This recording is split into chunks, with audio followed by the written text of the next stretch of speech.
The road to Baldur's Gate was long, but the city rose before us like something alive. Under the escort of Unthar Froom, we approached its massive stone walls. From a distance, Baldur's Gate does not whisper. It pulses. Great ramparts of weathered stone stretch toward the sky. Beyond them, towers and rooftops crowd together like ambitions fighting for space.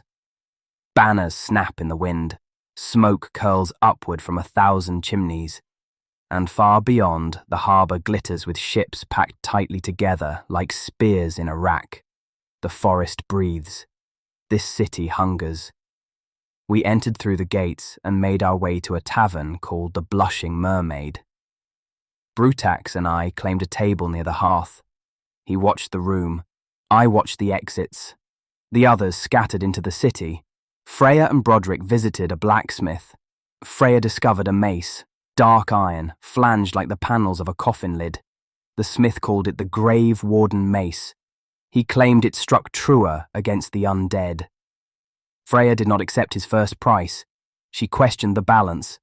She questioned the enchantment. She questioned whether it was worth the gold he demanded. The blacksmith defended its power with stories and pride. Freya countered with calm confidence. In the end, she secured the mace for less than he asked, not cheaply, but wisely. Broderick, on the other hand, did not haggle.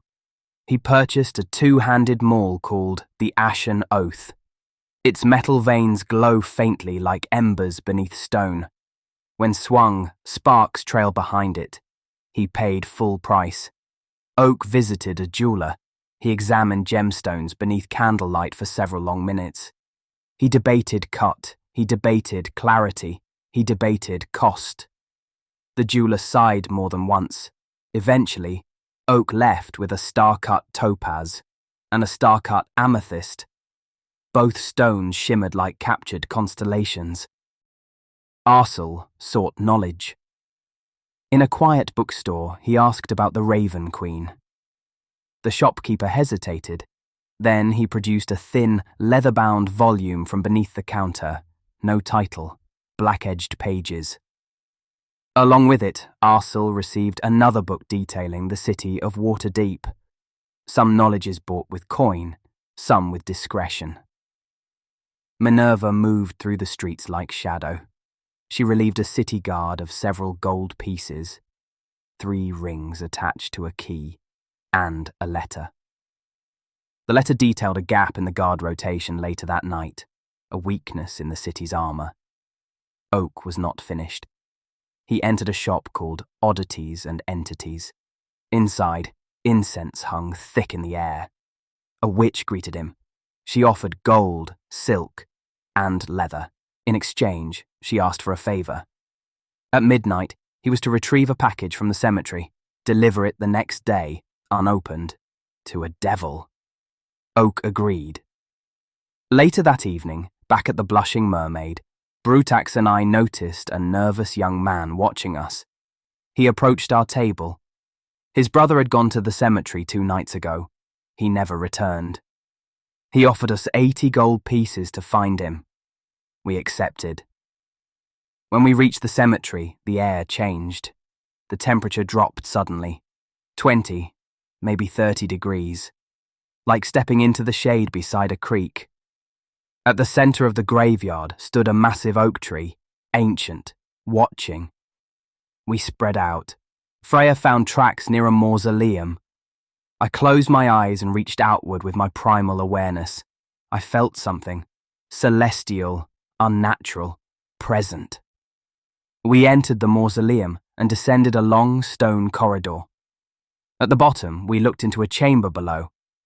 4 cultists stood in a ritual circle. Beside them, a draconic warrior. At the centre, a dragon-born figure suspended in swirling energy. Not fully formed, not fully alive.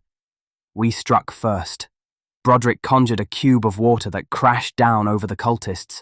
Minerva followed with a ray of frost, freezing them solid where they stood. I fired an arrow, then moved to the chamber wall. Brutax roared and charged, his warhammer rising and falling.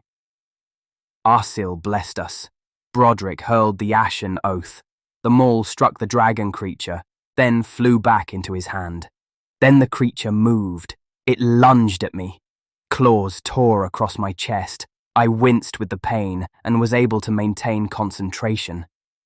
A cultist reached toward Freya with vampiric magic, and all seemed lost for her in that brief moment until it wasn't lost, but won. Time bent. Broderick's chronal shift unraveled the strike before it could land. Steel flashed, magic flared. The ritual was broken, and that is where our story paused.